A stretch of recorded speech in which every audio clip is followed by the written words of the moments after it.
क्योंकि हर एक हॉस्पिटल के सर्विसेज जो है सेम होते हैं। हर कोई हॉस्पिटल जो है हार्ट स्पेशलिस्ट होता है या फिर गायनिक सर्विसेज प्रोवाइड करता है या फिर न्यूरोलॉजी, यूरोलॉजी, बहुत सारे जो ये सर्विसेज है वो सेम होती है। I think specially multi speciality hospital में तो अगेन डॉक्टर्स भी कॉमन हो गए, सर्विसेज भी कॉमन हो गई है। तो जो जो एक अप्रोच होता है कीवर्ड वाइज या कंटेंट, यूनिक कंटेंट का, वो मिसिंग होता है दोस्तों हॉस्पिटल में।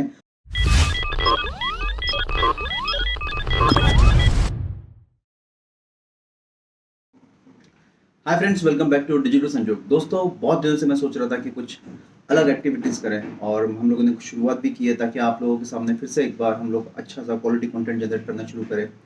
लेकिन शुरुआत करते हैं एक छोटे से टॉपिक से रिलेटेड। रिसेंटली हम लोगों ने पर्टिकुलरली नागपुर में, जहाँ पर महाराष्ट्र में हम लोग हैं, यहाँ पर कुछ हॉस्पिटल्स को हमारी डिजिटल मार्केटिंग सर्विस देना शुरू की है। एक साल पहले जब हम लोगों ने ये प्रोसेस शुरू की थी तब it was all together new था डिवीज़न हमारे लिए हॉस्पिटल। और लेकिन अभी जब हम लोग 8 महीने बाद देखते हैं इस हॉस्पिटल को कंटिन्यूसली एक ऐसी सर्विस देते हुए जहाँ पर हम लोग end to end services manage कर रहे हैं। तो एक डिजिटल मार्केटिंग एजेंसी क्या कर सकती है हॉस्पिटल में, ये आज का टॉपिक है बेसिकली। हम लोग एविंग डिजिटल मार्केटिंग एजेंसी, सबसे पहले हम लोगों ने शुरुआत की उनके वेबसाइट से। डेफिनेटली वेबसाइट जो है हर एक के लिए इम्पोर्टेंट होता है, लेकिन अगर आप किसी भी हॉस्पिटल की वेबसाइट ओपन करके देखोगे तो वहाँ पर कुछ आपको प्रॉब्लम्स नज़र आते हैं। जैसे हॉस्पिटल्स इतना ध्यान नहीं देते हैं अपने, स्पेशली मल्टी स्पेशलिटी हॉस्पिटल जो है उनके पास इतना समय नहीं होता कि वो लोग जो है हॉस्पिटल्स के वेबसाइट के अपने खुद की वेबसाइट पे काम करना शुरू करें। तो अपनी प्रोडक्ट और सर्विसेज के ऊपर उतना फोकस नहीं होता है और वो लोग जनरली, उनकी टीम जो है वो अपने इंटरनल जो भी मैनेजमेंट होता है, पेशेंट सर्विसिंग है या फिर डॉक्टर्स के टाइमिंग मैनेजमेंट, इनका सब काफ़ी सारी चीज़ें होती है क्योंकि एक हॉस्पिटल से काफ़ी सारे डॉक्टर जुड़े होते हैं और वो डॉक्टर्स मल्टीपल हॉस्पिटल में काम करते रहते हैं। तो इसलिए इनका जो फोकस होता है to get the doctors on board, ये होता है। और दूसरा पेशेंट्स, डेफिनेटली पेशेंट को प्रॉपर सर्विस दे ताकि कंपटीशन की दुनिया में वो अच्छा कर सके। लेकिन जब हम लोगों ने एंट्री की पर्टिकुलरली हॉस्पिटल इंडस्ट्री में, एक हॉस्पिटल के लिए हम लोग जब काम कर रहे हैं, उस हॉस्पिटल का जब हम लोगों ने देखा एक सिनारियो, वहाँ पर फर्स्ट हमारी जो नज़र पड़ी वो डेफिनेटली हम वेबसाइट के ऊपर में थी। वेबसाइट के ऊपर में लीड जनरेट नहीं हो पा रही थी और कीवर्ड्स रैंक नहीं हो पा रहे थे। जो भी फर्स्ट पेज पे अगर आप जाके देखेंगे गूगल के ऊपर में और कोई भी कीवर्ड डाल के देखिए, चाहे neuro speciality in particular your city या फिर गायनिक इन योर सिटी, इस तरह से आप अगर कीवर्ड डालेंगे तो आपको देखेगा प्रैक्टो और इस तरह की जो वेबसाइट्स होती है, बेसिकली जो मेडिकल इंडस्ट्री से जुड़ी हुई है वेबसाइट्स है, वो ज़्यादा रैंक करती है, ना कि वहाँ के लोकल हॉस्पिटल्स। तो सबसे बड़ी अपॉर्चुनिटी दोस्तों यही है कि अगर हम लोग गूगल जाके अपने सिटी में चेक करें कि कौन से हॉस्पिटल रैंक हो रहे, तो आपको दिखाई देगा मोस्ट ऑफ द हॉस्पिटल जो है वो सेकंड पेज पे रैंक करते हैं, फर्स्ट पेज पे बहुत कम हॉस्पिटल्स रैंक करते हैं। तो ये एक अपॉर्चुनिटी है आप लोगों के लिए भी कि आप भी अपने जो सिटीज़ है, अपने जो शहर है, उस शहरों में ऐसे कीवर्ड डाल के देखें और देखें कि वो हॉस्पिटल रैंक होते हैं कि नहीं। आई एम श्योर कि वो हॉस्पिटल फर्स्ट पेज पे रैंक नहीं होते हैं। सो सबसे बड़ी अपॉर्चुनिटी है दोस्तों कि हम लोग एसईओ के ऊपर काम करना शुरू करें।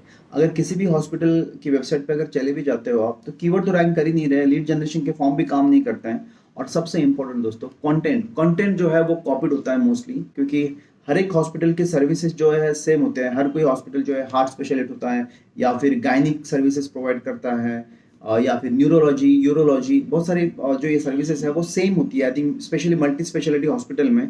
और अगर आप देखेंगे उनके डॉक्टर्स भी शेयर्ड होते हैं दोस्तों। अगर एक डॉक्टर है, XYZ डॉक्टर, वो मल्टीपल हॉस्पिटल में वो प्रोजेक्ट किए जाते हैं, तो हर एक हॉस्पिटल उनको प्रोजेक्ट करता है। बिकॉज आई थिंक हम लोग जैसे जानते हैं, अगर गायनिक स्पेशलिस्ट अगर हम लोग ढूंढे किसी एक पर्टिकुलर शहर में, तो बहुत सारे लोग 1 2 5 लोगों का नाम लेते हैं और उन्हीं के पास जाने की कोशिश करते हैं। तो डॉक्टर्स भी चाहते हैं ऐसे डॉक्टर्स ऑन बोर्ड रहें, उनके सिस्टम में, उनके हॉस्पिटल को रिप्रेजेंट कर पाए। तो हर एक जो हॉस्पिटल है, मल्टी स्पेशलिटी हॉस्पिटल, वो उस डॉक्टर को प्रोजेक्ट करते रहता है। तो अगेन डॉक्टर्स भी कॉमन हो गए, सर्विसेज भी कॉमन हो गई है।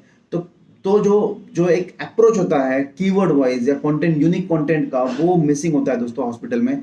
और वो हम लोगों ने देखा है हॉस्पिटल के वो साथ काम करते हुए।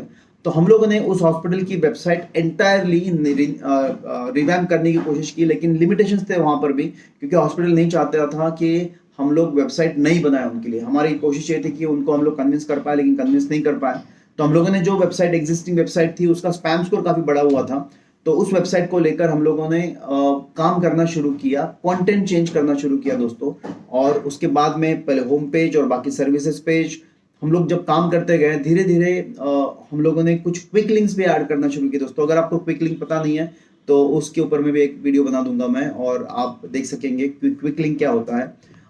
तो काफ़ी इंपॉर्टेंट है क्विक लिंक जैसे एक्टिविटी। जैसे बैकलिंक नथिंग बट बैकलिंक है क्विक लिंक, लेकिन इंटरनल लिंक्स के तरह काम करती है दोस्तों ये क्विक लिंक्स, और आपको अपने कीवर्ड रैंकिंग करने के लिए काफ़ी हेल्प करती है। तो इस तरह की एक्टिविटीज हम लोगों ने शुरू की, और वेबसाइट को हम लोगों ने जब 3 महीने के बाद 4 महीने बाद परफॉर्मेंस देखा हम लोगों ने, तो वेबसाइट का परफॉर्मेंस अमेजिंग था दोस्तों। मैं आपको शीट्स भी दिखा दूंगा जिसमें आपको दिखेगा कि किस तरह से हम लोगों ने इम्प्रूव किया है।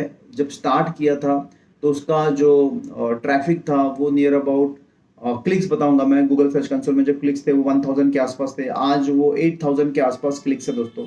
सो ये जो रीच है 1000 टू 8000 की क्लिक्स मतलब विजिट्स, डेफिनेटली इंप्रेशंस के बाद में जो क्लिक्स होते हैं, I am talking about CTR काफ़ी अच्छा है। और जो कीवर्ड की पोजीशन जो टॉप 50s में थी, आज वो टॉप 10 में है दोस्तों। मोस्ट ऑफ द कीवर्ड, 100 से ज़्यादा कीवर्ड जो है वो टॉप 10 में आ चुके हैं। तो ये एक अपॉर्चुनिटी है हर एक डिजिटल मार्केटिंग एजेंसी के लिए, वो हॉस्पिटल को एसईओ के लिए पिच कर सकता है दोस्तों। और उसके ऊपर में काम कर कर हम लोग आई थिंक जो है अच्छी सर्विसेज दे पाते हैं। तो अगर आप लोगों को डिटेल में वीडियोस देखने हैं दोस्तों, तो मैं इसकी एक सीरीज बनाऊंगा हॉस्पिटल के लिए कैसे काम करते हैं, और आप उसमें देख पाएंगे कि हम लोगों ने एसईओ के लिए काम कैसे किया है, सोशल मीडिया के लिए कैसे किया है, कंटेंट जनरेट कैसे किया है, हॉस्पिटल के जो डॉक्टर्स होते हैं उनके साथ में हम लोगों ने क्या डिस्कशंस किए, किस तरह के इंटरव्यूज लिए, क्या डिफिकल्टीज है इंटरव्यू लेते हुए, पेशेंट जो है अपने प्रॉब्लम से जूझते रहते हैं, उन पेशेंट के साथ में बात कैसे की हम लोगों ने। इन सभी क्वेश्चंस के आंसर मिल सकते हैं क्योंकि हम लोगों ने सब चीज़ें की है दोस्तों। अगर आपको भी किसी हॉस्पिटल को पिच करना है अपने एजेंसी को, तो आपको ये सब एक्टिविटीज करनी पड़ेगी। तो मैं कुछ एक्टिविटीज आपको लाइव भी दिखाऊंगा और कुछ हम लोग डिस्कस करेंगे टाइम टू टाइम बेसिस पे। तो ये वीडियो आपके लिए कैसा लग रहा है दोस्तों? वैल्यूएबल है? अगर आप पिच करना चाहते हैं, फ्रीलांसिंग करना चाहते हैं हॉस्पिटल के लिए, तो काफ़ी बड़ी अपॉर्चुनिटी है। और अगर आप मुझे बताएंगे, कमेंट करेंगे, तो मैं आपको बता पाऊंगा बाकी एक्टिविटीज़ भी। तो thank you so much for watching this video. और प्लीज़ चैनल को सब्सक्राइब नहीं किया तो कर लीजिए एक बार, क्योंकि बहुत दिनों बाद कंटेंट जनरेट करना शुरू किया दोस्तों मैंने, और मैं चाहूँगा कि मैं रेगुलर आऊँ। आई थिंक मेरे जो फॉलोअर्स हैं वो समझ पाएँ कि मैं जो है मल्टीपल एक्टिविटीज़ में बिजी रहता हूँ आजकल। लेकिन मुझे कहीं ना कहीं मेरा दिल बोलता है कि मुझे यूट्यूब पे आना है, क्योंकि यूट्यूब जो है वो मुझे पसंद है। और जनरली कंटेंट क्रिएशन जो है हम लोग बहुत मतलब मैं बहुत इन्वॉल्व होता हूँ। तो मैं जब लाइव काम कर रहा हूँ अभी, तो मैं सोच रहा था कि उनको मैं बता पाऊँ आप लोगों को। और एक चीज़ बता पाऊंगा, हम लोग एक शॉर्ट फिल्म भी बना रहे हैं दोस्तों। शॉर्ट फिल्म एक कंटेंट जनरेशन का या कंटेंट क्रिएशन का एक मीडिया है दोस्तों। एक स्टोरी हम लोग लेके चल रहे हैं। आई होप कि मैं आपको सबको दिखा पाऊँ वो शॉर्ट फिल्म भी बहुत जल्द। और इसलिए चैनल को सब्सक्राइब कर लीजिए और बेल आइकन को दबा के रखिए ताकि आपको नोटिफिकेशन वेल इन एडवांस मिलते रहें। Thank you so much, see you soon, bye bye.